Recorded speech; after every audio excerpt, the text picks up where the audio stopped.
Buenas noches, bienvenidos a Signo Pesos, la economía al alcance de su pantalla. Estos son los temas claves de hoy. Empresarios de Perú, Ecuador, Bolivia y Colombia llegaron a Bogotá para fortalecer las oportunidades comerciales. La rueda de negocios organizada por la Cámara de Comercio de Bogotá busca incentivar nuevos mercados y también analizar las tendencias de los consumidores en los países andinos. En minutos estaremos con Camilo Herrera, fundador de Radar, sobre estas nuevas dinámicas y cómo las pueden aprovechar los empresarios. Cambiarán las reglas de juego para la venta de energía en Colombia. El Ministerio de Minas publicó un proyecto que decretará el aumento del número de contratos que suministran las generadoras de energía. ¿Esto qué significa para los usuarios? Les explicamos. Y se acerca el segundo pago del dividendo de Ecopetrol para sus 260.000 accionistas. A inicios de marzo de este año, Ecopetrol presentó su informe financiero consolidado 2024 y acordó hacer ese pago en 2 cuotas.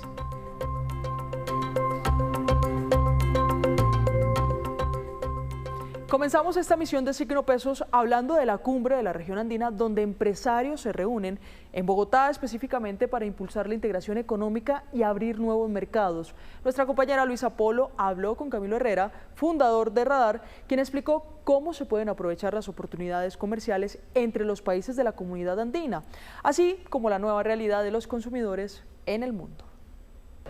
Buenas noches, y para hablar sobre las oportunidades que tienen los países que integran la comunidad andina, Ecuador, Perú, Colombia y Bolivia, vamos a hablar sobre esas tendencias de consumo y lo que se ha venido viviendo en cada uno de estos países. Me acompaña Camilo Herrera, fundador de Radar. Buenas noches y bienvenida a Signo Pesos. Luisa, muy buenas noches, un saludo a toda la audiencia. Camilo, usted ha hecho una presentación muy minuciosa y con muy buenos detalles y datos sobre el consumo, cómo está el comportamiento en estos países andinos y las oportunidades que tiene. Hemos vivido una coyuntura internacional que revolcó el comercio y quiero preguntarle primero justamente eso, ¿qué oportunidades hay para esta comunidad andina y para los empresarios? Luisa, una de las cosas más importantes que tenemos como comunidad, estas hoy 4 naciones, uno podría incluir a Venezuela y a Chile y otros que somos andinos, es que dentro de la comunidad tenemos acuerdos. Uno siempre piensa que Colombia debe producir más o menos lo mismo que Perú, debe producir más o menos lo mismo que Ecuador, entonces comerciar entre estos 2 países no es fácil.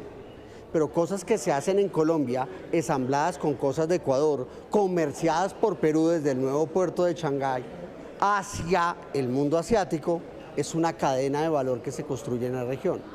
La apuesta de este foro y de la Cámara de Comercio de Bogotá de manera clara es buscar las oportunidades de construcción y fortalecimiento de esas cadenas de valor que al final no solo nos van a servir para producir más, ser más productivos, sino para que los hogares de cada uno de estos países tengan productos de mejor calidad, que claramente es lo que nos importa a nosotros en Radar, es lo que estudiamos. Hemos visto la coyuntura internacional con Estados Unidos, el tema de los aranceles. ¿Cómo está China? Usted también explicaba la fuerza que ha tomado China. A ver, parte de lo que planteamos en la charla era hablar del pasado, del presente y del futuro. El pasado está en que básicamente nadie sabe cuándo China comenzó, pero los que estamos vivos en el mundo siempre hemos visto a China como un país pequeño. Entonces, cuando comenzaron las negociaciones de los 90, las famosas rondas internacionales de comercio y lo que terminó siendo el consenso de Washington y todas las grandes instituciones económicas de finales del siglo XX, todos dijeron, ayudemos a China. Tal vez nadie tenía claro que China es el que iba a dominar el mundo con esas ayudas. Es completamente evidente que China es el principal exportador en volumen del mundo entero y el segundo comprador de bienes y servicios de todo el mundo. O sea, China está tan conectado con el planeta, que es el generador de las cadenas globales de valor.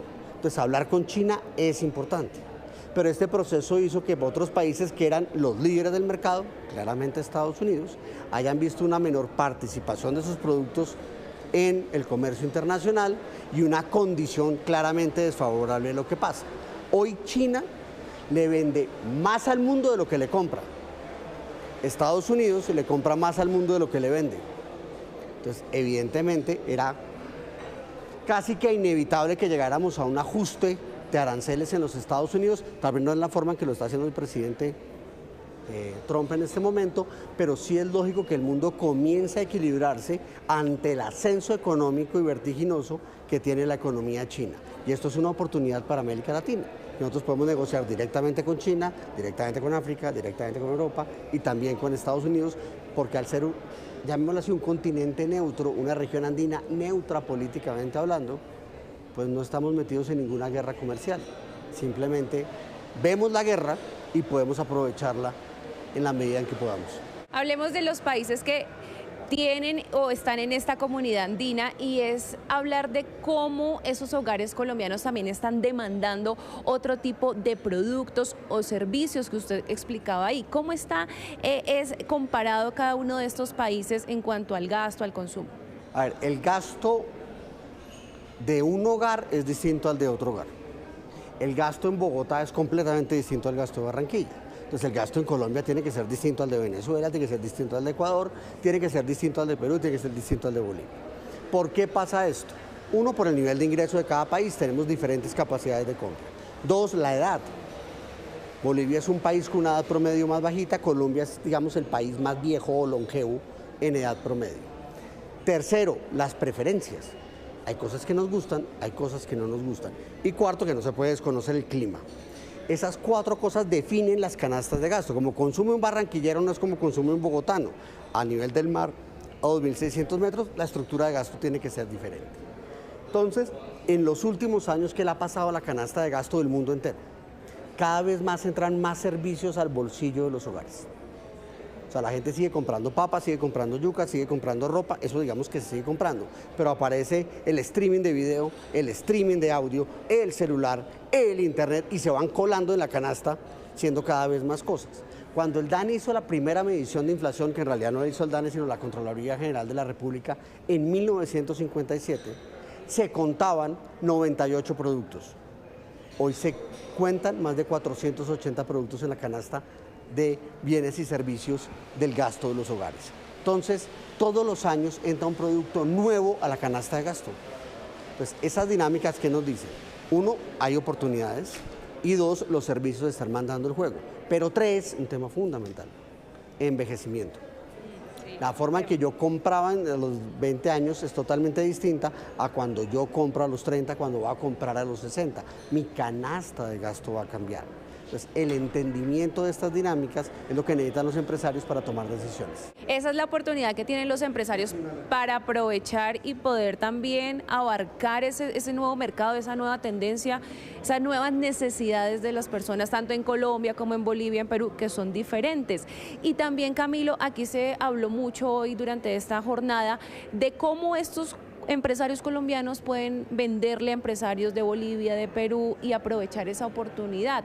Es también abrir ese camino y abrir un poco ese mercado y no centrarse solamente en Estados Unidos o en los tradicionales. Claro, una de las grandes lecciones que tiene la humanidad es el intercambio.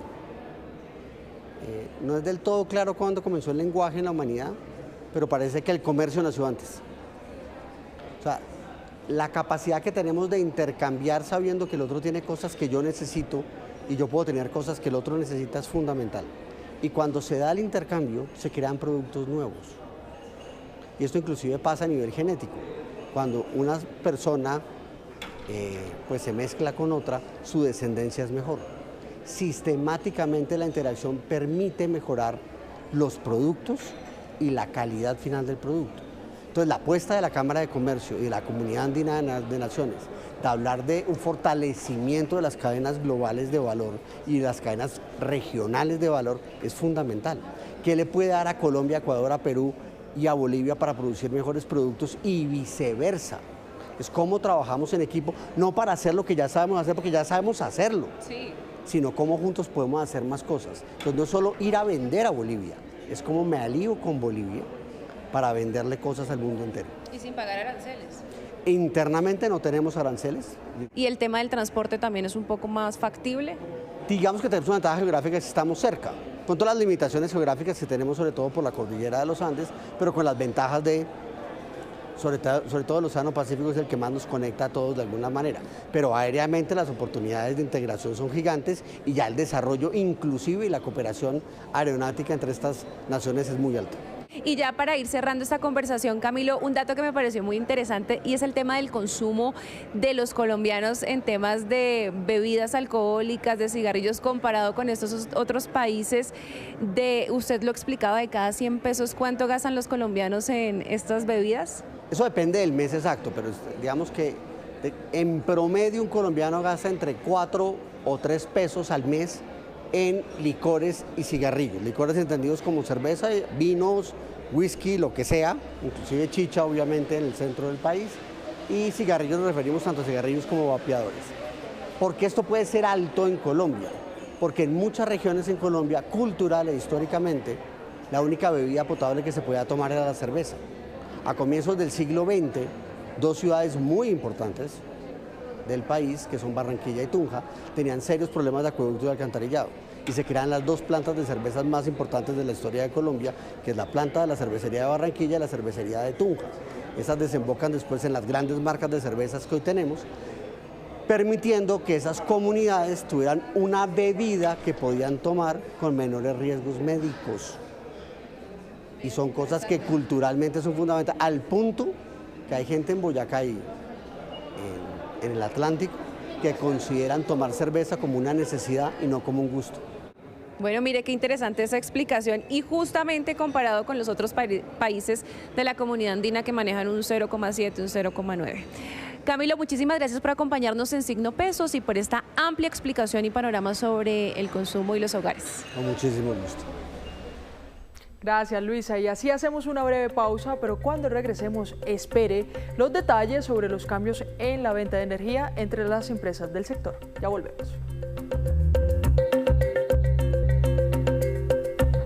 Gracias por continuar con nosotros. A propósito, varios empresarios de Perú, Bolivia, Ecuador y Colombia se reúnen en Bogotá para consolidar cadenas de valor comercial en medio de la coyuntura internacional desatada por Estados Unidos con los aranceles. El secretario general de la Comunidad Andina, Gonzalo Gutiérrez, tiene clara cuál es la principal ventaja que tiene el comercio entre los países andinos. Para nosotros la palabra arancel no existe. Entre los países andinos, desde hace muchos años, ya no tenemos aranceles.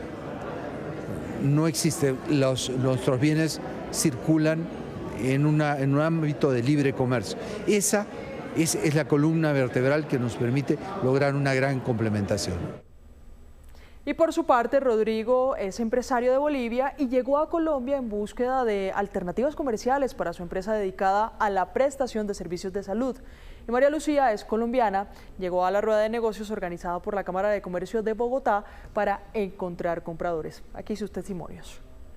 Colombia tiene una trayectoria excelente, particularmente en productos de cuidado personal, que a nosotros son de gran interés. Y segundo, el hecho de la cercanía y la similitud de la cultura y de la forma de ser hace que los negocios sean mucho más llevaderos en el día a día. Tenemos 7 citas, estoy súper emocionada. Tenemos citas con Perú, con Ecuador, con Bolivia y con Venezuela. Pues eso es básicamente lo más genial para nosotros. Al haber obtenido el permiso INVIMA en Colombia, nosotros podemos homologar nuestro permiso con la comunidad andina de los otros países y como no tenemos aranceles, pues es prácticamente buenísimo para nosotros poder hacer estas exportaciones entre países andinos y no tener que estar buscando, por ejemplo, en Estados Unidos que nos acaba de poner los aranceles. Entonces tenemos unas ventajas maravillosas como empresarios acá en la comunidad andina. Pues la búsqueda de la diversificación de mercados de la que tanto nos ha puesto a hablar Estados Unidos. Víctor, pero usted nos tiene noticias para los accionistas de Ecopetrol. Buenas noches, Luisa. Buenas noches para nuestros televidentes. Hoy es día de San Dividendos, lo llaman así los accionistas de Ecopetrol, porque reciben una plática importante para ellos, una forma de recibir un retorno, un rendimiento por las inversiones que han hecho en Ecopetrol. Sí. ¿Por qué? Porque la compañía está pagando hoy, o ya desembolsó, el segundo dividendo para todos sus accionistas minoritarios correspondiente a este 2025. Segundo y último dividendo de este año. Entonces, si usted es accionista de Ecopetrol o conoce a algún accionista, esta información es importante. Recuerde que en marzo, ¿y qué es un dividendo? El dividendo es la parte de la utilidad de una empresa que se reparte como retorno para sus accionistas. Por ejemplo, si una compañía en un año se gana 100 pesos, después se reúnen sus accionistas y dicen, bueno, ¿cuánto de esa plata lo reinvertimos en la compañía o lo utilizamos utilizamos para pagar deudas y demás, y cuánto lo cogemos nosotros como retorno, como rendimiento, como dividendo. Entonces, por ejemplo, deciden mitad y mitad, el 50% para distribuirlo como dividendos y el otro 50% para otras cosas de la compañía. Ese es el famoso dividendo. En Ecopetrol, una empresa mucho más grande, con cifras más grandes, pues se maneja una situación similar. En marzo de este año aprobaron esta política de dividendos. Ya los accionistas minoritarios, que son más de 240.000, recibieron en abril la primera cuota, 107 pesos por acción. Y hoy están recibiendo la segunda y última cuota de este año por una cifra equivalente, similar, 107 pesos por acción, para un total recibido en este 2025 de 214 pesos por acción. Es decir, el gobierno nacional...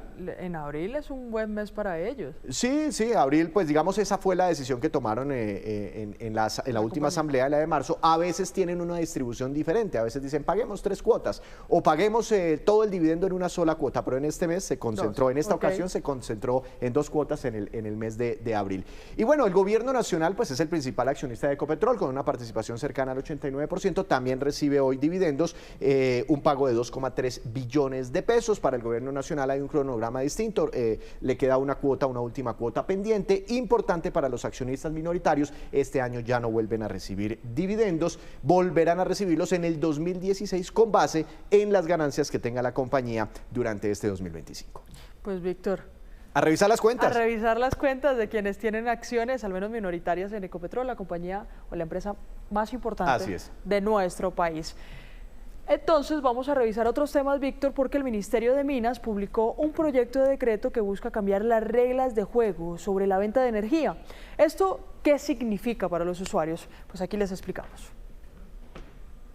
Las empresas que generan energía a partir de agua estarán obligadas a vender a las empresas distribuidoras de ese servicio el 95% de la energía que generan a través de contratos de largo plazo. Según el gobierno y la explicación de los expertos, esta medida tendría un impacto de reducción de la tarifa del servicio para los hogares colombianos. Este decreto puede ayudar mucho en los momentos de sequía y te puede bajar el valor del kilovatio entre 20 y 120 pesos. Entonces hagamos el ejemplo sencillo con un hogar que paga 100.000 pesos.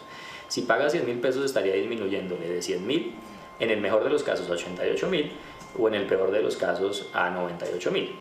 Sin embargo, aunque son buenas noticias en materia tarifaria, los expertos aseguran que deben entrar los proyectos de generación de energía en firme, es decir, que haya la suficiente energía requerida para atender a los usuarios. Entonces viene el segundo paso. El segundo paso es hagamos lo posible para que los proyectos que están comprometidos con el sistema entren a tiempo y tengamos mayor capacidad de producción. Además, hay que tener en cuenta que en el caso de la generación de energía hidráulica, el recurso necesario es el agua. Y cuando hay sequía, el riesgo de garantizar el 95% de la electricidad mediante contratos es muy alto. No hay tanta variabilidad en las lluvias. Yo necesito ser muy precavido. Y las empresas de generación con agua hacen eso. Yo, sobre el agua que tengo más certeza que me va a llegar, que me va a llover, yo puedo hacer unos compromisos fuertes. Sobre el agua que puede o no puede llegar, me queda mucho más difícil hacer unos compromisos firmes. Entonces, lo que es importante es que no se le obligue a las empresas a hacer lo imposible. La CREC estará facultada para que una vez emitido el decreto diseñe y expida los mecanismos que garanticen la confiabilidad y la estabilidad tarifaria en el servicio de energía. Y antes de despedirnos los dejo con este dato de cierre. Esta es la lista de países del mundo que más produjeron oro el año pasado. China 380 toneladas, Rusia 310, Australia 290, Canadá 200, Estados Unidos 170 y como referencia Colombia produjo apenas 60 toneladas. Y así terminamos por hoy, los esperamos mañana con una nueva emisión y toda la información económica que usted necesita saber. Esto es Signo Pesos, la economía al alcance de su pantalla. ¡Feliz noche!